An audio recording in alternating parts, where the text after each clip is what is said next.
You know that feeling when you finish your business, reach for the roll, and realize there's nothing left but a sad cardboard tube. Pure despair.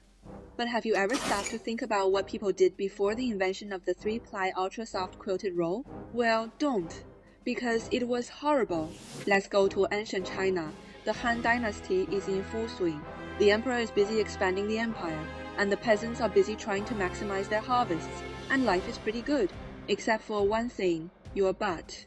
See, paper had just been invented, but it was expensive, rare, and definitely wasn't allowed to get in touch with your backside.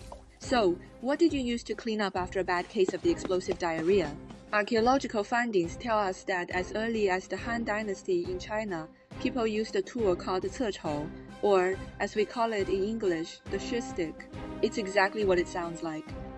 A piece of wood or bamboo that you use to scrape. Let's see what people used to do in the Han Dynasty. I almost died yesterday. My son took my shit sticks that were drying outside and threw them into the kitchen stove. What did it smell like when they burned? The whole house had a repulsive smell. My wife thought I literally exploded in the toilet. That's nothing. Did you hear about the toilets back then? They built them right over the pigsties. You do your business and the pigs get a free lunch. So the pigs eat? Exactly. It was green. It's sustainable. It's the circular economy. And I heard in the army they even had to share the sticks. Several people, one stick. Shared? You guys think that's bad? My stick wasn't sanded smooth. My ass ended up with a bloody trench. Why didn't you test it on your face first? I forgot, okay? Wood no need, bamboo no need. I just need my ass back. In the Han Dynasty, wealthy families used fine wooden or bamboo sticks. Poorer families used whatever they could find, leaves, pebbles, even clumps of dirt. As time went on, dynasties rose and fell. By the Tang and Song dynasties, paper was everywhere. At that time, paper was no longer just for writing.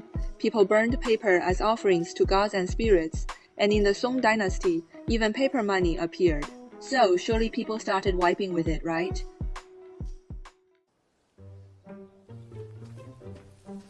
Amitabha, please forgive me. It's just a corner of the Lotus Sutra. Buddha is merciful. He won't mind. Is that the Lotus Sutra? No, absolutely not. I was just practicing calligraphy. Let me explain. I only wanted to wipe... I act on behalf of Buddha today, Amitabha. Say goodbye to your butt. Now you get it, right? See, China had a tradition called respecting paper with words. Basically, writing was sacred. If a piece of paper had the words of a sage on it, using it in the toilet was a grave insult to knowledge itself. If you wanted to use paper in the toilet, you had to do it in secret to avoid being branded a cultural criminal.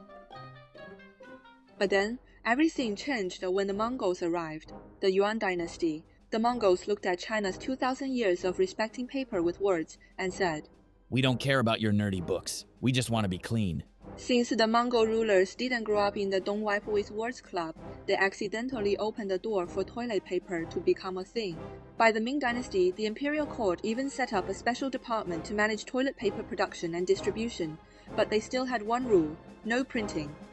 You could wipe, but you couldn't use paper with words on it. That was still a big no-no. You might be thinking, it's just paper with words printed on it. What's the harm in using it? Well, there was someone who thought exactly the same. Madam, stop. That paper has printed words on it. You'll be struck by heaven. Heaven? Paper is just paper, you weirdo. See? Nothing hap.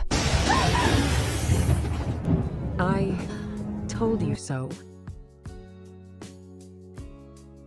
Now you might wonder, what were the Europeans doing? Well, the Romans were still using a sponge on the stick. They kept it in a bucket of vinegar, and you guessed it, everyone shared it too. And paper? Europeans didn't start using paper for toilet purposes until the 16th century. It was exactly that disregard for tradition that accidentally broke the taboo and made clean, affordable toilet paper available to everyone. So it turns out that progress doesn't always come from tradition. Sometimes it comes from an outsider who doesn't care about the rules and just wants a cleaner backside. True civilization is never about clinging to every tradition, it's about daring to change. The next time you're sitting on your porcelain throne, take a second to thank the Mongols. Without them, you might still be using a splintery stick, and that would be a real pain in the... Well, let's just say you'd be buying a lot of tweezers. Alright, that's all for today's video. If you liked the video, please like and subscribe, and see you next time.